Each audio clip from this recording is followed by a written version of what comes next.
जरा आंखें बंद करके सोचिए, आपका अंतिम क्षण है। शरीर धीरे धीरे जवाब दे रहा है। परिवार वाले रो रहे हैं। डॉक्टर हाथ खड़े कर चुके हैं। शरीर के साथ आपकी दुनिया भी छूट रही है। उस घड़ी में आपके साथ कौन होगा? न धन, न पद, न परिवार। अगर कोई होगा तो बस वो एक नाम, नारायण का। पर क्या वह नाम उस क्षण में खुद ब खुद याद आ जाएगा? यही प्रश्न है इस कथा का मूल। यही है इस जीवन का उद्देश्य। निष्काम कर्म का आरंभ का नाश नहीं होता और उल्टा फल भी नहीं होता। मतलब जो भी काम आप बिना किसी लालच के करते हैं, जैसे भजन, सेवा, दान, उसका एक एक कण संचित होता है। वह कभी व्यर्थ नहीं जाता। जैसे बगीचे में पानी डालते रहो, पेड़ अभी न फले लेकिन एक दिन जरूर फल देगा। वैसे ही निष्काम भजन या सेवा देर से सही पर फल जरूर देती है। और सबसे बड़ा फल है मुक्ति का। थोड़ा भी निष्काम कर्म महान भय से तार देता है। अंतकाल का थोड़ा भी भजन ध्यान तार देता है। अगर जीवन भर आपने भगवान का नाम न भी लिया हो लेकिन मृत्यु के समय राम कह लिया तो भी कल्याण संभव है। पर यह भरोसे लायक नहीं।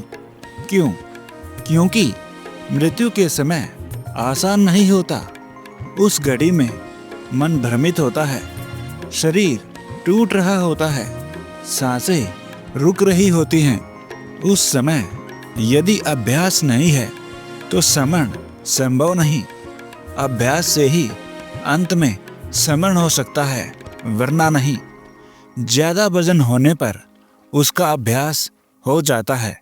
मतलब अगर आप रोज भजन करते हैं तो वह आपके अंदर रच जाता है। फिर आपको जबरन याद नहीं करना पड़ता। वह अपने आप होने लगता है। जैसे सांस लेना स्वाभाविक होता है, वैसे ही भगवान का नाम लेना भी स्वाभाविक हो जाना चाहिए। हमें कर्तव्य समझकर भगवत भजन करना चाहिए। मान बढ़ाई, प्रतिष्ठा के लिए नहीं। भक्ति का मतलब इंस्टाग्राम रील या फेसबुक पोस्ट नहीं है।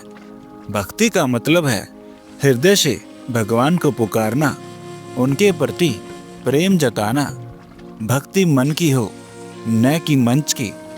भगवान मनुष्य शरीर देकर हमें अपनी प्राप्ति का मौका देते हैं।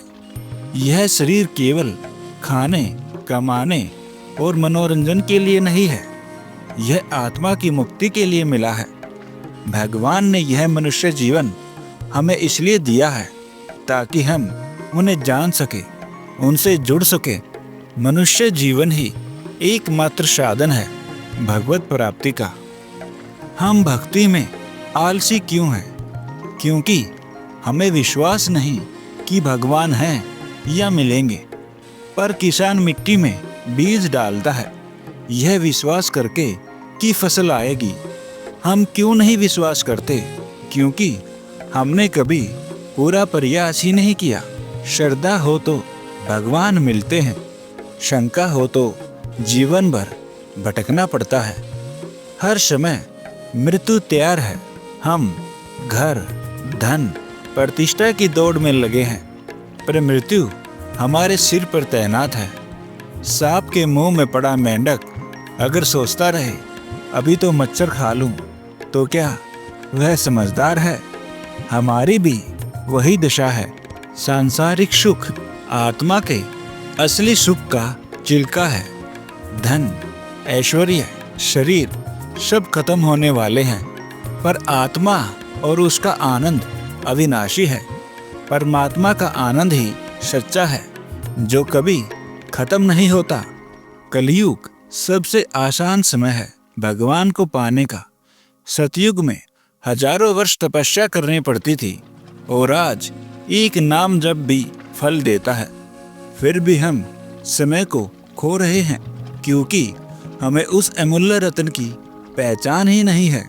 जब तक रत्न को पत्थर समझोगे, तब तक वो कीचड़ में ही पड़ा रहेगा।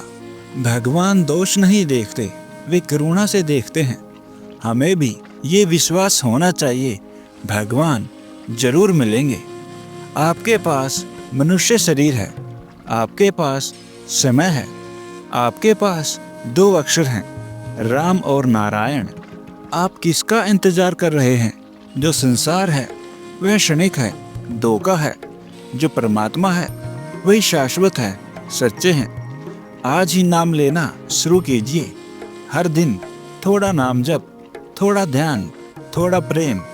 एक दिन वही नाम आपको उस पार ले जाएगा जहाँ कोई मृत्यु नहीं, कोई दुख नहीं, केवल आनंद ही आनंद है। नारायण नारायण नारायण, श्रीमन नारायण। हर हर महादेव।